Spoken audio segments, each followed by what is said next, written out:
Alors Nicolas Sarkozy, à la lumière des faits, cette remise en liberté était effectivement une erreur, mais il fallait parler de faute, parce que la procédure a été respectée. Mais alors, revenons aux faits, si vous voulez. J'ai été à l'enterrement de Mme Kremel. Oui.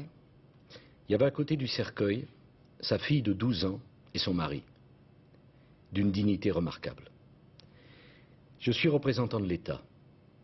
Comment vous dites à ce père et à cette petite fille que l'État a laissé un criminel condamné par une cour d'assises souveraine à la perpétuité parce qu'il avait déjà assassiné, 13 ans après, ce monsieur est libéré. Et on me dit, Monsieur Sarkozy, la loi est appliquée, il n'y a pas de problème. Il est libéré. Et il assassine une jeune femme pour 20 € dans des conditions d'une sauvagerie inacceptable. Moi, je suis ministre de l'Intérieur. Qu'est-ce que je dis à ces gens? La loi est mauvaise. La loi, alors il faut la changer.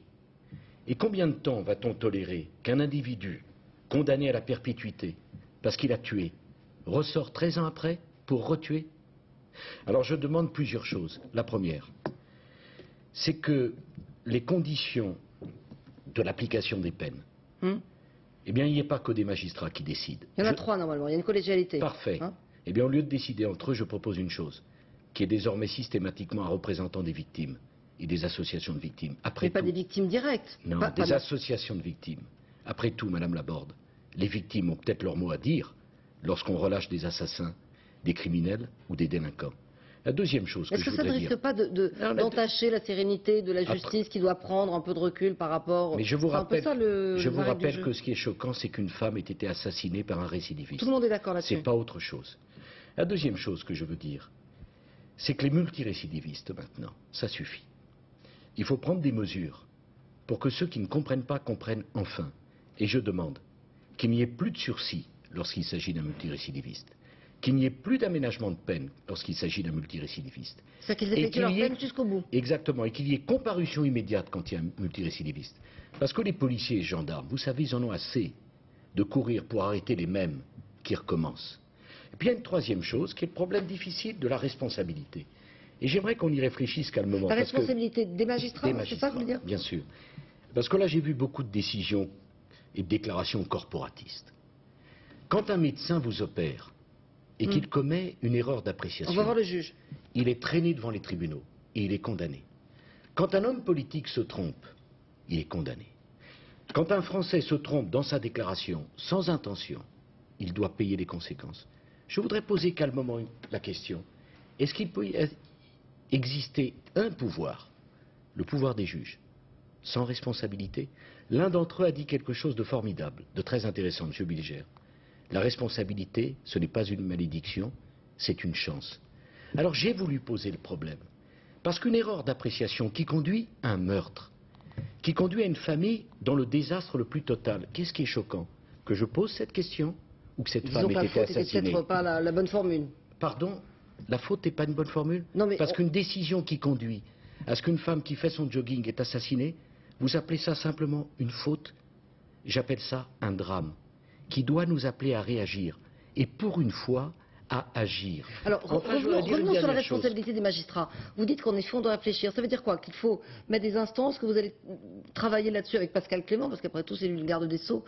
Comment vous envisagez les choses? Ça veut dire qu'au moins, il faut poser le problème et réfléchir à la question. Alors, on me dit que je mets en cause l'indépendance de la justice. Oui. Mais c'est une plaisanterie. J'ai mis en cause quelle indépendance?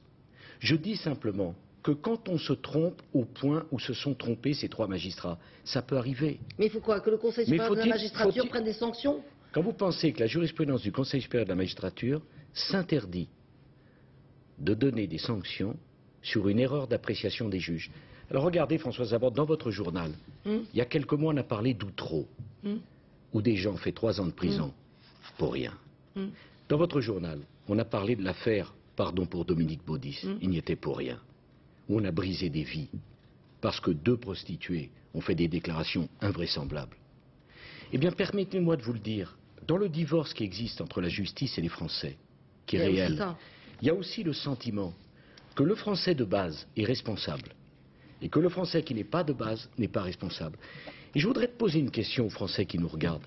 Est-ce que ce n'est pas le rôle d'un responsable politique de poser des vraies questions? De lancer ce débat. De lancer ce débat. Et le scandale, est-ce qu'il vient de la part de celui qui lance un vrai débat ou de ceux qui se sont trompés au point de se trouver devant la catastrophe auquel nous sommes confrontés? Et je voudrais dire une dernière chose, c'est que j'ai été heureux que le président de la République annonce 2 décisions importantes, qu'on revoie les conditions d'application des peines et qu'on travaille d'arrache-pied pour trouver une solution sur les multirécidivistes. Vous voyez, j'ai voulu qu'on agisse, le gouvernement décide d'agir, alors les professionnels de la pensée unique, tous ceux qui parlent sans rien faire depuis si longtemps, eh bien aujourd'hui ils doivent s'inquiéter parce qu'on a décidé d'agir. Merci Nicolas Sarkozy. Merci de m'avoir invité, invité, au contraire. Bonne soirée. Merci. Dans la préparation du budget